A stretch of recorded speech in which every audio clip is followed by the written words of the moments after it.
Hello, family. Welcome back. I hope you guys are doing great. I wanted to pass something along that somebody shared with me a while back, and I just haven't had a chance to share it, but it's extremely interesting. It's one of those things you just have to share, and the people I've talked to about it had never heard of it, so I figured maybe you haven't, and it's great that we share information that we come across, kind of break some of the mystery of what's going on beyond where we're allowed to explore. And this story is one of those that will blow your mind because it reveals sort of what we already assumed would be going on there. But this person that shared this with me was very kind and said, "Hey, this is really cool. Have you heard about this?" And I haven't heard anything about it until they shared it.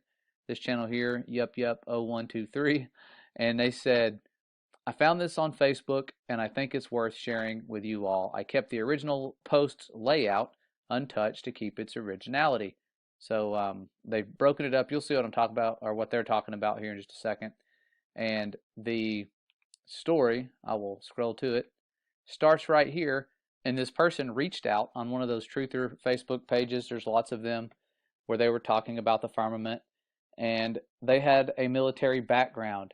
And they said, "I've never really believed in Jesus or done the whole church thing, but I think I've seen the stuff you guys are talking about here. I just didn't know what it was at the time." This person was in the Army from 1997 to 2000, and they said, "I was sent to McMurdo Station in Antarctica. I was a helicopter mechanic and a crew chief, and they had volunteer tours open for guys to go there and work on the helicopters there.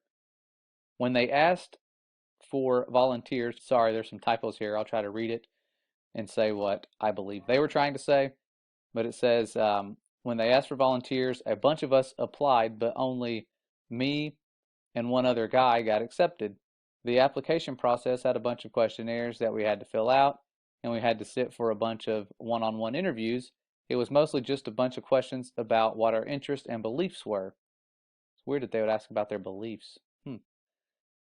I was sent to McMurdo Research Station in August of 1998. When we weren't busy de-icing the aircraft and working on them, we had time to hang out with the scientists at the research station. The military unit attached to McMurdo was small, and we didn't have our own separate facilities. We didn't have a PX or a media center. There was no chapel or chaplain, and we didn't have our own separate mailroom. We just had to share the same facilities with the scientists and researchers, so over time I got to be friends with a few of them. They had two different kinds of ice they worked on and studied. This is where it gets interesting. One kind of ice was the normal kind that we've all seen. They took cores of it out of boreholes in the ground. Just like normal ice, it was mostly clear and sometimes white, and it would melt into liquid water if it got warm. The whole area of Antarctica is covered in this kind of ice. But that wasn't their main kind of ice. The only time I ever saw them actually studying normal ice was when a film crew from National Geographic came by. The rest of the time, which was most of the time, the scientists were studying something they called sky ice. This stuff was totally different.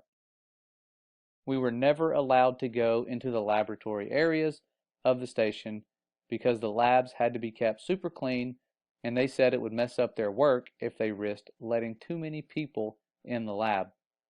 But one time, one of the researchers that I was friends with showed me a piece of sky ice. You couldn't touch the stuff with your bare hands because it was so cold. And it wasn't clear or white like normal ice. It was solid blue. He said that's why they call it sky ice, because it was the exact same color as the sky. We had to wear thick, heavy going outside gloves to handle it. The stuff was so cold, it would instantly freeze your skin if you touched it. I don't remember what the temperature he said it was, but it was something like hundreds of degrees below zero, way colder than the normal ice that was outside. He had to carry it in a metal bottle that was kind of like a thermos. He let me play with the piece of it for a while. It felt lighter than a piece of normal ice of the same size, like it wasn't very heavy at all. It almost felt like you could throw it up in the air and it would just float back down. But I didn't try that. And it was also a little flexible when I tried to bend it. It didn't break like normal ice would. And even for a small piece, you could see through it. It was solid blue right from the surface. And here's the really weird part. It didn't melt into water. When it got warm, because we had it inside, it just started to shrink. It got smaller and smaller, but my glove never got wet. And there was no water on the floor. The stuff just turned into thin air when it got warm and vaporized. He said that was the reason why they had to study the stuff right there in Antarctica. You couldn't take the sky ice back to America to study it because it was almost impossible to keep it cold enough during transit. And then they shared a verse right here where it says, "And above the firmament that was over their heads was the likeness of a throne, as the appearance of a sapphire stone. And upon the likeness of the throne was the likeness as the appearance of a man above upon it." And then we continue off where it says, "It would always vaporize into air, and you'd have nothing left when you got back to the US," he said. Russian scientists had discovered the same problem when they tried to take the ice back to Russia. So that was why they all had research stations in Antarctica. After maybe 15 minutes of handling the piece of sky ice, it was almost completely gone. Just a tiny little bit was left, and my glove was dry the whole time. I'd never seen anything like it before or since, and that's unusual because I've always had an interest in scientific things. I think that's even why I got selected to go to Antarctica, because a big part of the interview was about science and what I believed about things. So I really thought it was cool to see something I'd never heard of before. The whole time I was at McMurdo, I heard people talking about the wall like that was a special place. It's pretty common to find ice walls and ice cliffs all over Antarctica. The whole place is ice, but it's all just normal white or clear ice. So I asked my friend where they get the sky ice from, and he said it comes from the wall. I don't remember exactly how he described it, but apparently there's a huge wall of sky ice in Antarctica. He said it was hundreds of miles inland from the coast. I never got to see it myself because I was only, and then I'm going to skip forward, stationed to McMurdo.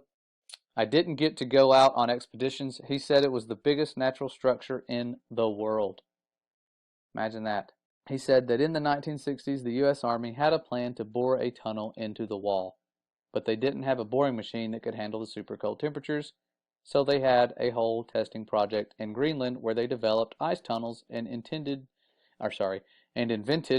new boring machines that could operate in super cold temperatures. So this was back when they were going into forming NASA and all the other things that were kind of strange, the Antarctic Treaty, around that time, pretty close to it.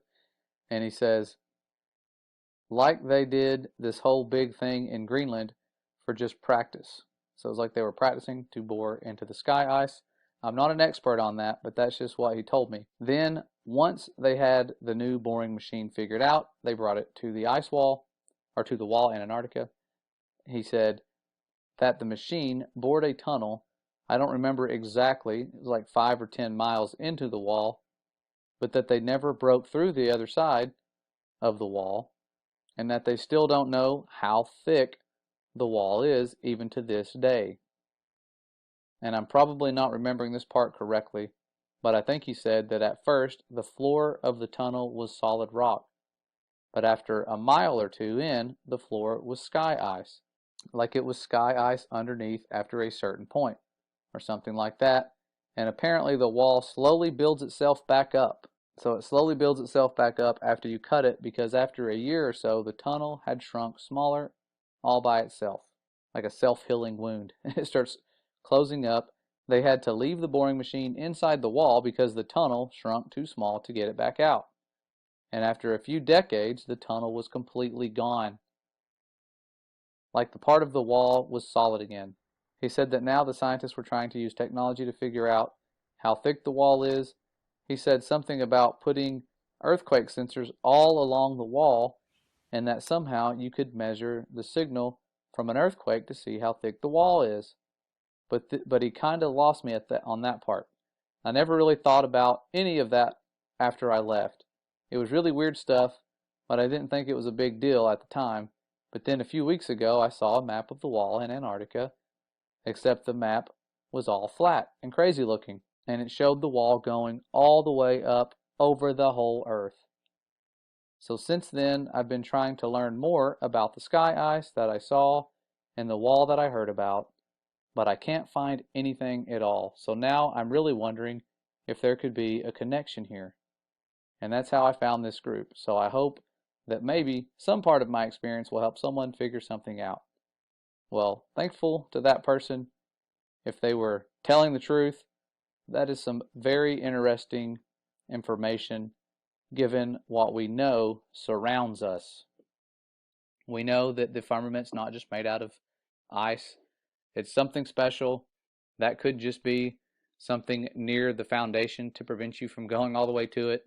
The Father's design is very complex, and he has foreknowledge. He knows what mankind's going to try to do. Those little nuclear bombs they shot at the firmament was nothing to the firmament. They can't break it. They've tried. If they could, they would, but they can't. And this is just one of those stories that confirms a lot of what I had assumed would be going on. I always thought, man, if they are out there and they can go to it, they're probably trying to drill through it. And if they are, how have they not gotten through it already? And that would answer the question for you, because it closes up as you go through it. But this was back in the 60s. There's no telling what they're trying now, mostly guarding it. I'm sure that's the biggest job they have, is keeping us from going there. And if you do go there, you can only go to certain places. It is tens of thousands of dollars for a one-way ticket. Otherwise, many of us would have already gone there, tried to do some sneaking around and investigating. But this video here, it only had like 300 views. But really cool stuff. Wanted to pass this along. I know the days of censorship have it to where you can't find stuff like this anymore.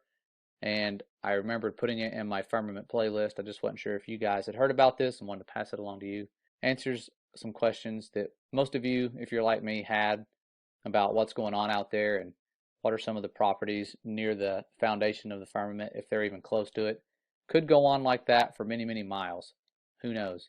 We'll find out soon someday. The firmament itself will roll away like a scroll, but that second day of creation where he put this expanse for signs and for seasons and letting us know that he will return very soon. And it's one of those things that we're sensing is right around the corner due to the way things are going in the world and what they're trying to prepare us for and all the division. But they're preparing for a war.